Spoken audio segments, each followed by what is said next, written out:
Berjumpa kembali sahabat Ama Bandung di Ama Says. Kali ini kita sudah memasuki episode yang ke-12. Dan pada kesempatan kali ini kita akan membahas hal yang sangat krusial dalam pengelolaan perusahaan, yaitu unsur SDM. Dan kita akan membahas mengenai bagaimana sih pengelolaan SDM di era normal baru pasca pandemi COVID-19. Dan telah hadir di antara kita yang sangat mumpuni di bidang pengelolaan SDM, yaitu Bapak Dadang Budiaji. Beliau praktisi SDM dan beliau sudah bergabung di PT Multigarmenjaya sejak 1997, dan saat ini posisi beliau sebagai Senior Manager HR. Kemudian beliau juga beraktivitas sebagai konsultan dan trainer manajemen sumber daya manusia. Beliau juga diberikan kesempatan untuk sharing sebagai dosen luar biasa dan dosen tamu di beberapa perguruan tinggi di Bandung dan sekitarnya, serta juga saat ini beliau menjabat sebagai Ketua Perhimpunan Manajemen Sumber Daya Manusia Jawa Barat. Dan ternyata beliau juga sudah bergabung dengan Ama Bandung itu sejak 1997. Jadi mau kalah ya Pak ya untuk di Ama Bandung. Baik, selamat datang Pak Dadang. Terima kasih atas kesediaannya hadir dalam rubrik Ama Says di episode ke-12 ini. Ini kali kedua ya Pak ya untuk di Ama Says, karena sebelumnya juga pernah membahas ya di rubrik Ama Says ini. Baik Pak Dadang, ini mengenai SDM nih ya, pengelolaan SDM. Sebenarnya kita baru mau mulai nih ya, masuk era normal baru setelah kita 2 tahunan ya Pak ya mengalami pandemi COVID-19. Nah, menurut pengamatan Bapak nih, perubahan-perubahan apa yang terjadi pada saat terjadi pandemi COVID-19 itu khususnya dalam pengelolaan SDM di perusahaan? Ya, positif negatif. Ya. Bu Yayu ya. Ya.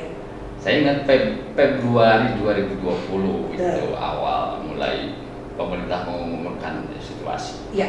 Wabah nasional. Betul. Saya ingat betul waktu itu.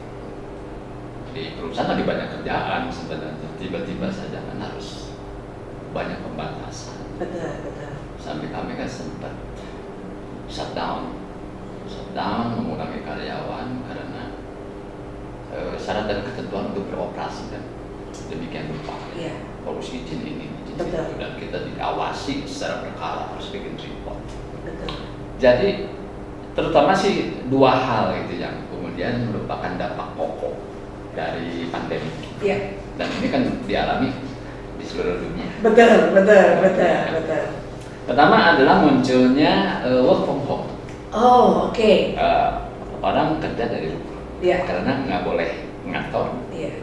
Kalaupun terpaksa ngantor, banyak pembatasan. Betul. Jadi work from home itu yang pertama, dan physical distancing. Oh iya. 2 terutama ya.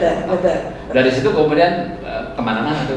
Iya, betul. Dampaknya kemana-mana ya. Jadi perusahaan pun harus mengatur bagaimana pekerjaan dilaksanakan, ya, kemudian mengatur kembali kapasitas. Betul. Kayak di pabrik-pabrik itu kan kebetulan saya di padat karya, orangnya banyak kan. Iya. Itu paling maksimal juga kita paling 60% kapasitas. 60%-nya. Maksimal ya. Maksimal. Iya. Yang terdampak secara negatif dari pandemi ini kurang lebih 87% perusahaan. 87% perusahaan. Oke.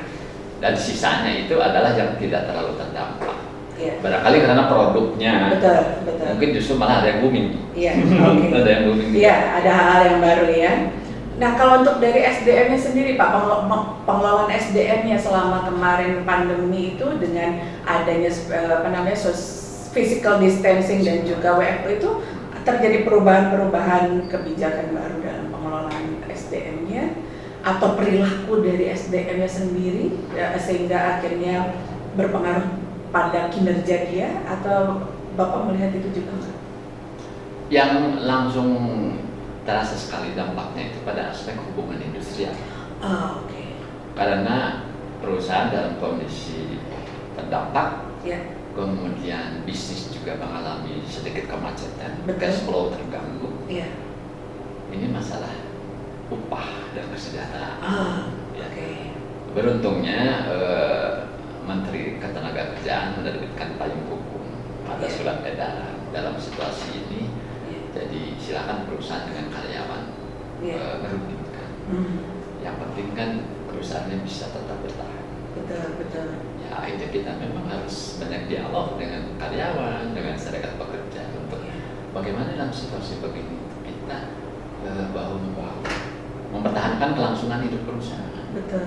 Jadi karena ada yang dirumahkan, ada yang kerja cuma katakanlah kalau harusnya sebulan itu 20 hari atau 25 hari itu mungkin hanya separuhnya. Iya, betul. Ada yang bahkan untuk karyawan kontrak mungkin harus kita lepas dulu karena Betul, juga betul. pekerjaan yang tidak Betul. ada. Ya. Jadi kalau saya sebagai praktisi di lapangan, ya, dampak langsung daripada situasi pandemi itu dan dengan berbagai syarat dan ketentuan itu adalah aspek hubungan industrial. Iya. Sehingga kami harus beresin dulu tuh ini, ya, jadi bagaimana kita dengan karyawan justru lebih erat. Gitu. Betul. Lebih erat, karena kita kan keluarga gitu, kalau nggak kita pikirin sama-sama, bagaimana nasib Iya. perusahaan Iya, kalau betul. selanjutnya. Betul. Alhamdulillah kalau di tempat saya sendiri, ya karena hubungan industrial di tempat kami cukup kondusif, kami bisa cari solusi. Ya sama-sama berkorban lah. Oke, Gitu ya. baik. Nah, sekarang kalau boleh dibilang kita sudah mulai masuk era new normal atau era normal baru nih. Nah, kira-kira gimana nih Pak? Apa penyesuaian-penyesuaian dalam pengelolaan SDM itu yang terjadi apa saja nih Pak dalam era new normal ini? Karena pasti 2 tahun pandemi ini kan juga terjadi perubahan-perubahan dari seperti hubungan industrial, kemudian juga mungkin juga perilaku dari karyawan sendiri yang akhirnya juga berdampak pada perilaku saat dia bekerja. Nah, ini misalnya yang Bapak lihat seperti apa Pak? Ya, misalnya dalam pengelolaan kinerja mereka, dalam keselamatan kesehatan kerja dia gitu ya. Nah, itu seperti apa? Situasi sekarang kan sebenarnya kita sudah mulai memasuki yang sebetulnya normal gitu. Iya. Tapi sebenarnya tidak benar-benar kembali seperti sebelum pandemi. Mungkin masih perlu waktu sampai kemudian betul-betul kembali. Tapi saya tidak terlalu yakin akan persis seperti dulu. Oke. Ya, karena ada hal yang kita masih worry ya. Karena Iya, juga betul. pemerintah belum menetapkan pandemi ini menjadi endemi. Berakhir ya. Belum. Betul. Sehingga satu yang masih melekat sekarang Iya. itu apa? Protokol kesehatan. Iya, betul. Jadi kita kerja masih dalam Protokol kerangka kesehatan. protokol kesehatan. Betul. Jadi kalaupun kami sudah mulai menggeliat, pekerjaan udah mulai banyak, toko-toko udah mulai buka, tapi belum betul-betul normal. Iya. Sehingga tetap kita masih membatasi. Minimal Betul. apa ya? Di ruangan jangan terlalu banyak orang. Mengurangi kerumunan ya. Meeting kalau bisa virtual. Bisa dilakukan virtual. Kadang sebenarnya ada dalam satu lokasi yang sama, tapi kita meeting pun sudah nggak lagi di ruang meeting, tapi di meja masing-masing, bukan Zoom. Bukan Zoom. Jadi udah dekat tapi jauh tapi dekat kayak gitu ya. Iya. Kemudian yang berikutnya adalah ya artinya kita harus tetap bawa cuci tangan, Betul. ya, memastikan udah bersih segala sesuatu, pakai masker. Jadi protokol kesehatannya masih melekat. Ya apalagi juga pemerintah sebenarnya sekarang kalau udah mulai berkurang frekuensinya, pengawasannya masih ada. Iya. Kita masih tetap harus lapor gitu ya. Iya. Berapa yang terkena, berapa banyak yang udah booster. Oh, Sebagainya. oke. Jadi hal-hal yang terkait dengan regulasi yang ditetapkan oleh pemerintah. Betul. Nah, ini ada upaya-upaya baru nggak untuk pengembangan dan pemeliharaan SDM ini? Karena ini kan juga penyesuaian juga ya, penyesuaian baru juga. Itu adakah yang sesuatu yang membedakan dalam pengembangan dan pengelolaan pemeliharaan SDM khususnya ya dibandingkan pas masa pandemi dengan di new normal? Apa yang terjadi waktu pandemi itu, mulai dengan kewajiban peduli lindungi dan sebagainya, prokes, itu menjadi trigger sebenarnya. Ya. Trigger bahwa kita harus sudah mulai betul-betul memanfaatkan teknologi digital itu untuk memudahkan pekerjaan. Ya, saya ambil contoh misalnya, ini mirip dengan mekanisme peduli lindungi ya. Jadi kita udah mulai mengembangkan aplikasi. Iya. Misalnya untuk karyawan ada keperluan izin dan sebagainya, atau ada dinas suat dan sebagainya, itu menggunakan yang disebut pelaporan secara melalui aplikasi. Jadi sudah mengatasi hambatan ruang dan waktu. Iya. Ya kan, yang dulu mungkin harus ngisi formulir tuh. Iya. Menghadap ke atasan, ngomong dulu Betul, bla bla bla. betul. Sekarang udah enggak. Betul. Salah satunya itu. Betul. Jadi saya berharap dengan itu menjadi bisa mempercepat proses kerja. Betul. Tentunya juga bisa sedikit mendorong lah Iya. untuk peningkatan kinerja. Jadi intinya apa? Salah satu dampak positif itu adalah bahwa kita mulai aware bahwa sebenarnya banyak hal kita bisa manfaatkan dari teknologi. Betul. Untuk memudahkan pekerjaan kita, meningkatkan efisiensi. Betul. Di antaranya itu yang kita sudah mulai sekarang menggarap itu. Sudah menggarap itu ya Pak ya. Nah kalau tadi untuk kompensasi, masalah kompensasi pegawai juga ada penyesuaian baru kah? Atau tetap mengikuti regulasi dari pemerintah saja atau gimana? Kalau regulasi yang sifatnya wajib itu bottom line. Ya. Hukumnya wajib atau fardu ain. Mau nggak mau kan harus seperti upah minimum, BPJS dan sebagainya. Saya kira itu mas standar. Yeah. Tapi kalau kita bicara mengenai income adjustment, itu banyak perusahaan masih belum mampu untuk memberikan satu peningkatan kompensasi yang signifikan. Kenapa? Karena sebagian besar cash flow terganggu. Ya, mana ada sih mau naikin gaji gede-gede untuk perusahaan-perusahaan yang lagi terganggu keuangannya. Betul. Untuk melaksanakan upah minimum saja sebenarnya juga banyak perusahaan juga nggak sanggup. Betul. Akhirnya mereka harus berunding lagi dengan karyawannya. Hubungan industrial tadi ya harus terjaga dengan baik ya Pak ya. Komunikasi di dalam perusahaan harus sehat ya Pak ya. Ya. Pak ya. Nah kalau untuk komunikasi untuk menjalin hubungan industrial, apa Pak kira-kira tips ringkasnya Pak supaya kita bisa komunikasi di dalam organisasi masih bisa terjalin dengan baik? Menurut Bapak, pengalaman Bapak sekian lama itu prinsip dasarnya apa Pak supaya bisa menjalin hubungan yang baik dengan semua pihak ya Pak ya, sehingga bisa sinergi itu bisa terjaga. Ya, kalau prosesnya sih yang utama adalah sosial dialog. Oke. Dialog sosial. Ya intinya komunikasi yang lebih terbuka, komunikasi yang lebih dialogis, tidak satu arah, mau mendengarkan. Itu yang paling utama sih. Ya. Dan prinsipnya kalau untuk pengusaha itu prinsip yang harus dipegang adalah memanusiakan manusia. Itu yang utama. Ya. Dari sisi karyawan pun harus memiliki sikap mental yang positif. Di antaranya adalah punya rasa ikut berbagi, ikut memelihara dan bertanggung jawab, dan mau mawas diri. Sebenarnya itu udah lama diajarkan di dalam hubungan industrial Pancasila. Betul. Jadi tidak hanya dari pihak perusahaan ya yang berusaha untuk berkomunikasi dengan baik, tapi juga dari pihak profesionalnya atau karyawannya juga tadi yang Bapak sampaikan memiliki sikap mental yang positif juga ya Pak ya.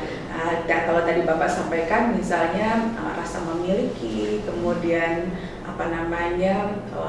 bersungguh-sungguh ya untuk bisa melakukan yang terbaik gitu ya.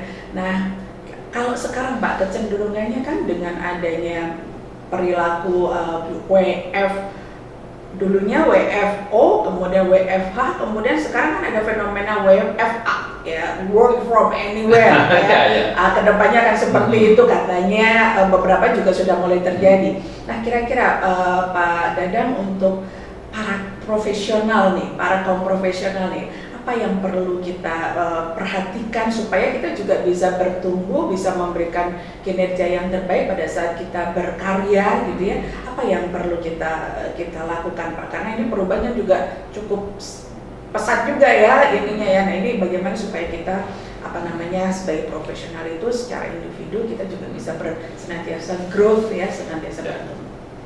Yang utama sebenarnya kita semua harus benar-benar mulai mengembangkan yang disebut sikap open mind, berpikiran terbuka, ya, dan mindset yang sifat bertumbuh, growth mindset itu. Dan intinya sebenarnya itu adalah adaptability yang paling pokok. Karena dengan kejadian pandemi ini yang sebenarnya belum tuntas berakhir, udah dekati 3 tahun saya kira ya, nanti Februari itu kita dipaksa. Ke depan tuh mungkin ada yang serupa seperti itu ya, sekalipun tidak dalam bentuk wabah. Ya, istilah konsep umumnya disrupsi ya. Disruption ini kita kayaknya terus-menerus mengalami disruption. Dan itu hanya bisa dijawab oleh kemampuan kita untuk mau beradaptasi. Betul. Beradaptasi diawali dengan kita berpikiran terbuka. Betul. Dan punya mindset bertumbuh. Saya kira dengan mentalitas dan attitude seperti itu, saya yakin kita bisa bertahan dan bisa berkembang. Betul.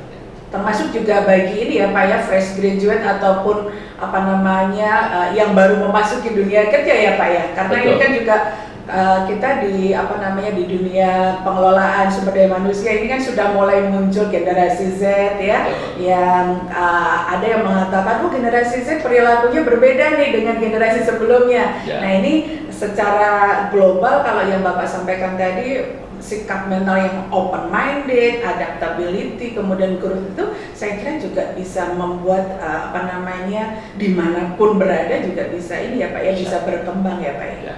Kalau mengenai cara kerja orang harus di rumah, harus di kantor atau boleh di mana aja, itu sebenarnya tergantung jenis pekerjaannya. Betul. Ya. Jadi apa namanya sikap mental dari individunya ini ya, karena pasti teknologi pasti akan berubah, situasi usaha juga bisa berubah, tren juga bisa berubah ya Pak ya. Baik. Kalau untuk anak muda fresh graduate atau Ya. yang sekarang masih sekolah, saya kira yang paling penting karena gini, ada suatu stereotype, Ya. ada suatu prasangka dari generasi yang lebih senior, dan ini yang bilang juga termasuk akademisi saya kira yang melakukan survei. Ada sebutan kita ya. Betul. Jadi strawberry generation itu adalah bahwa dianggap bahwa anak muda sekarang itu rapuh. Betul. Ya memang stylenya bagus, keren dan sebagainya, ngomongnya pinter, ngomong Inggrisnya juga pinter, tapi mentalitas Anda tuh rapuh. Betul. Tidak tahan banting, mudah menyerah, pengennya instan. Itu harus dijawab. Betul. Ya. Dan ya kalau kita hanya ngikutin lifestyle pada umumnya budaya populer, Betul. itu nggak akan membuat kita menjadi pribadi yang kuat. Betul. Ya. Jadi saya kira itu yang pertama. Ya. Yang kedua adalah ini kaitan sosial media, Bu. Betul. Sosial media ini sebenarnya netral ya, itu akan memberi manfaat atau tidak itu tergantung kita mau menggunakannya seperti apa. Yang harus diwaspadai adalah, dan bukan hanya untuk anak muda, termasuk kita semua, yaitu bahwa jejak digital kita itu akan selalu ada. Lama ya, CV-nya bagus, wawancara cukup oke, hasil psikotes bagus, tapi pada saat perusahaan atau pihak HR mencoba men-trace sosial medianya, ternyata menggambarkan satu sikap, perilaku dan attitude yang negatif.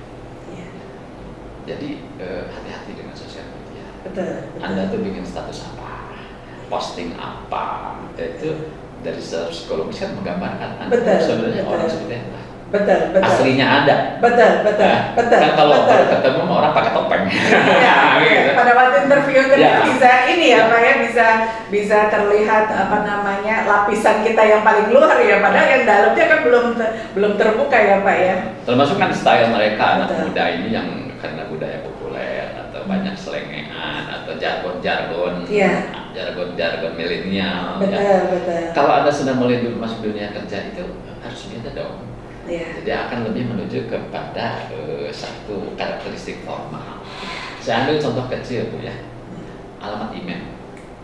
Alamat email itu. Jadi boleh dibilang kalau misalnya di HR pada waktu interview ada dulu kita mengenal dengan apa namanya behavioral focus interview untuk melihat apa namanya ke belakang ya, apa namanya dari kandidat, tapi sekarang juga jejak digital ini juga menambah informasi ya Pak ya untuk pembuatan keputusan. Sudah mulai banyak dipakai. Sudah banyak dipakai ya. Baik, hati-hati para generasi Z dan juga milenial mengenai jejak digital ini, karena ini juga akan bisa mempengaruhi bagaimana apa namanya penilaian atau branding, personal branding dari rekan-rekan sekalian ya.